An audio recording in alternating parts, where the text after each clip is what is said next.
नमस्कार दोस्तों, स्वागत है आपका आपके अपने YouTube channel fortune flow with Saranyu में। दोस्तों, अगर अभी तक आपने अपने इस चैनल को सब्सक्राइब नहीं किया है तो प्लीज़ सब्सक्राइब करके बेल आइकॉन को हिट कर लें ताकि हमारी कोई भी वीडियोस आपसे कभी ना मिस हो। दोस्तों, क्या आपने कभी महसूस किया है कि आपकी ज़िंदगी में आपने बहुत मेहनत की, आप सबसे ईमानदार व्यक्ति भी हैं, लेकिन फिर भी सबसे ज़्यादा अकेले हैं? अगर हाँ, तो फिर आप समझ गए होंगे कि आप एक शनि प्रधान व्यक्ति हैं। और जो लोग शनि ग्रह को मानते हैं, समझते हैं, वास्तव में ये बात ज़रूर जानते हैं कि शनि सिर्फ़ एक ग्रह नहीं बल्कि एक स्थिति है, एक मनःस्थिति, जहाँ आप अपने ही विचारों के बोझ से झुक जाते हैं, लेकिन फिर भी जीवन को निभाते चलते हैं, ज़िंदगी को निभाते हुए चलते हैं। शनि वो हैं जो उस समय परीक्षा लेते हैं जब उस परीक्षा को लड़ने की, उससे जूझने की ताकत नहीं बची होती। और यही वो अपनी सबसे बड़ी शिक्षा देते हैं दोस्तों। पर कहते हैं कि शनि जितनी कठिन परीक्षा लेते हैं ना, उससे भी कई गुना ज़्यादा अच्छा फल देते हैं, उसका कई उच्च स्तर का फल देते हैं सैटर्न। बृहद पराशर होरा शास्त्र बीपीएचएस में ये कहा गया है कि शनि किसी को भी समृद्धि तब देते हैं जब वो व्यक्ति असल में तपस्वी होता है और धूर्त लोगों को उन्हें वो विपत्ति देते हैं। इसलिए शनि अपना प्रभाव, अपनी शक्ति देने से पहले उस व्यक्ति को तोड़ते हैं, ताकि जब उसके पास शक्ति आए तो वो उसका अहंकार ना करे। और शायद यही कारण है कि जब लोगों पर शनि की साढ़े साती आती है तो वो ज़्यादा भावुक, समझदार और अकेले पड़ जाते हैं।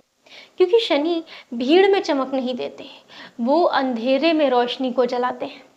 शनि एक तमोगुणी ग्रह कहलाते हैं, लेकिन वो तामसी नहीं है। वो उस अंधकार की तरह है जो जहाँ पे हम आत्मा के असली स्वरूप को पहचान पाते हैं। तो इनका वो तमोगुण भी बहुत सात्विक नेचर का होता है। शनि का जन्म अगर उसकी बात करें तो वो सूर्य और छाया से हुआ था। पिता का जो तेज था वो उनकी माँ छाया से नहीं सहा गया।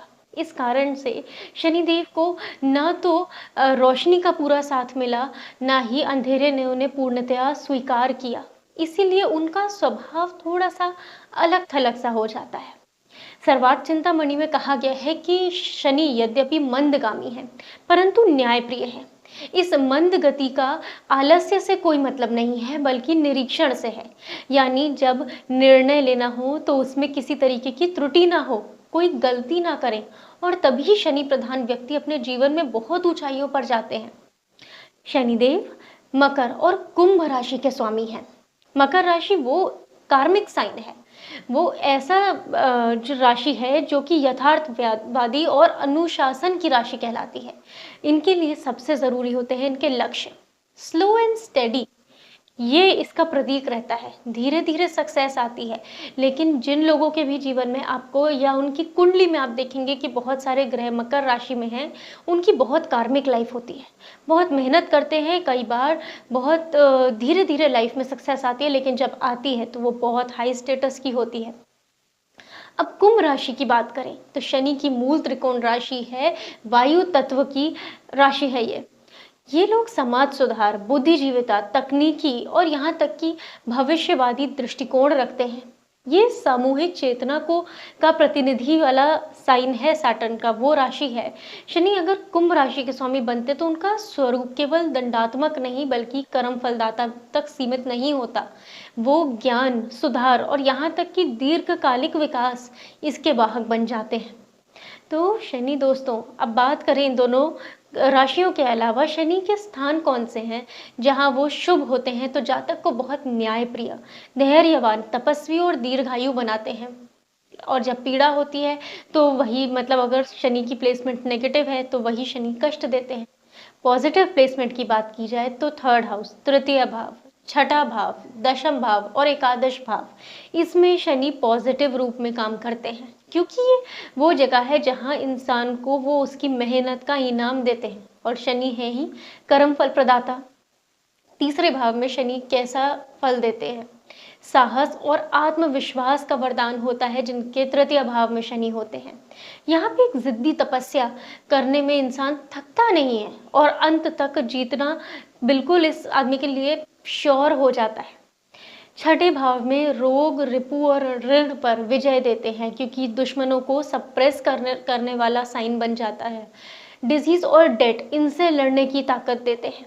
दशम भाव तो वैसे भी उनकी कैप्रिकॉन यानी मकर राशि का भाव होता है, तो ये वहाँ पे कर्म के राजा बन जाते हैं, क्योंकि अपने स्वग्रही स्थान पर हैं। तो व्यक्ति को करियर में ऊंचाई देने में कोई कमी नहीं रखते हैं शनिदेव यहाँ पर। 11वां भाव यानी एकादश भाव, ये इच्छा पूर्ति का भाव है। यहाँ पे शनि आपको आपके ड्रीम्स को स्ट्रैटेजी में बदलने की शक्ति देते हैं और लॉन्ग टर्म अचीवमेंट से ब्लेस करते हैं सैटर्न यहाँ पर हाँ, इन सारे भावों में ये भी देखना ज़रूरी होता है कि शनि पर किसकी दृष्टि पड़ रही है, वो किस राशि में बैठे हैं और कैसा बल प्राप्त है शनिदेव को। अब यदि आप दोस्तों अपनी कुंडली नहीं देख पाते हो, या फिर आप सामने वाले की कुंडली नहीं जानते कि कौन सा ग्रह कहाँ बैठा है, खास तौर पे शनि के बारे में, तो आपको कुछ ऐसे नेचुरल गुण उनके अंदर दिखाई देंगे जो एक अच्छी शनि की पहचान है। सबसे पहले आप बहुत मेहनतकश व्यक्ति होंगे, बहुत मेहनत करेंगे, ग्राउंडेड होंगे और जिम्मेदारी का एहसास होगा। टाइम का ज्ञान होगा, समय की वैल्यू होगी आपको, और आपके जीवन में चीज़ें थोड़ा सा स्लो होती होंगी अगर शनि प्रधान व्यक्ति हैं आप, लेकिन बहुत गहरा और दीर्घकालिक प्रभाव डालकर जाएंगी। अगर आप डिसिप्लिन के साथ लाइफ को जी रहे हैं तो नेचुरली आपकी लाइफ में एनिमीज पीछे छूटते जाएंगे और शनिदेव आपका साथ देते जाएंगे। अगर अकेले चल रहे हैं तो भी शनि, क्योंकि शनि सबसे दूर स्थित ग्रह है, अकेले अलग थलग पड़ गए हैं, तो इन लोगों को अकेले चलने में, अपने कर्मों को अकेले निभाने में किसी तरीके का डर और किसी तरीके का भय नहीं होता। तो ये भी एक शनि प्रधान व्यक्ति की पहचान है। दोस्तों, अगर आपके जीवन में सब कुछ धीरे हो रहा है तो घबराइए मत बिल्कुल भी, क्योंकि शनि का यही असली सिग्नेचर है जो बनाते हैं हर सक्सेस स्टोरी को लेजेंड लेवल तक। वो ऐसी स्टोरीज होती हैं जो बायोपिक्स में आती हैं। तो दोस्तों, मैं सरण्यु त्रिपाठी ये शनिदेव की कहानी आपके सामने लेकर आई। शनिदेव को हमने सैटर्न को डिकोड किया है इस वीडियो में। अगले वीडियो में भी हम मिलेंगे किसी नए रहस्य के साथ, किसी नए प्लैनेट की इंटरेस्टिंग स्टोरी भी लेकर आएंगे आपके साथ। तब तक चैनल के साथ जुड़े रहें, अपना ख्याल रखें। धन्यवाद दोस्तों।